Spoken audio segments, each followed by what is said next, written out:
As the final events of Bible prophecies are rapidly being fulfilled, the call coming from God to His people at such a crisis as this is to come up higher. Come up higher as God called Moses to Mount Sinai. Come up higher as Elijah called the people of God to come up on Mount Carmel. Come up higher because we have a high calling in Jesus Christ. Our High Calling, a devotional by Ellen G. White. Sustained versus spasmodic effort.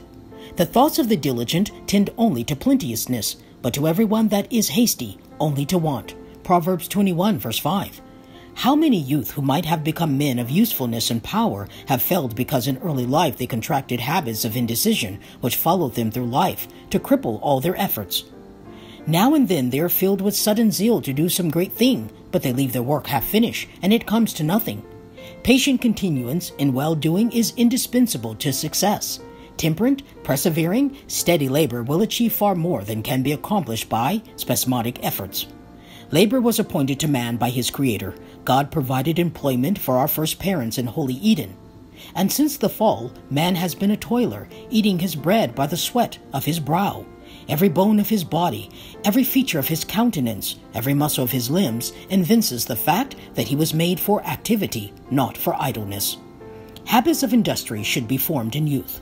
The faithful discharge of life's duties, whatever your position, calls for a wise improvement of all the talents and abilities that God has given you.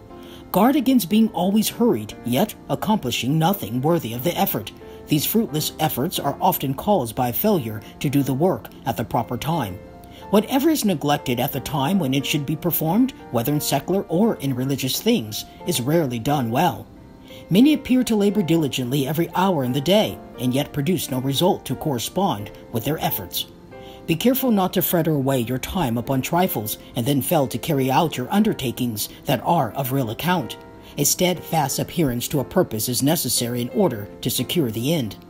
A distinguished man was once asked how it was possible for him to accomplish such a vast amount of business. His answer was, "I do one thing at a time." Jesus was an earnest worker, and those who follow his example will experience self-denial, toil, and sacrifice.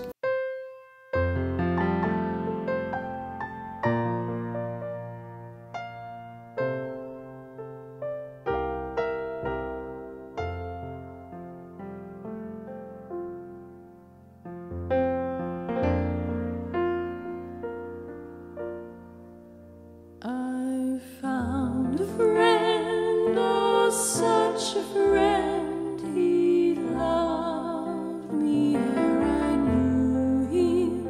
He drew me with the cords of love, and thus he bound me to him. And round my heart still closely twine those ties which naught can sever, for I am his and he is mine forever and forever.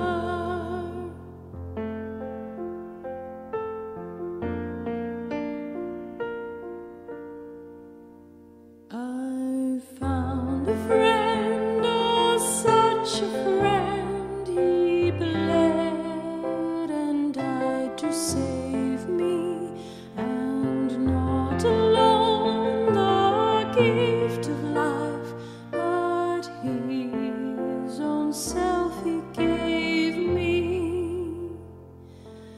Not that I have my own, I call, I hold it for the giver, my heart, my strength, my life,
for death or wrath or hell.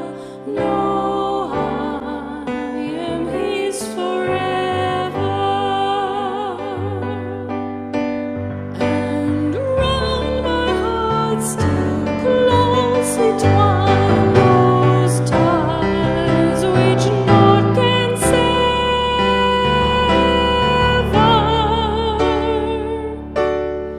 For I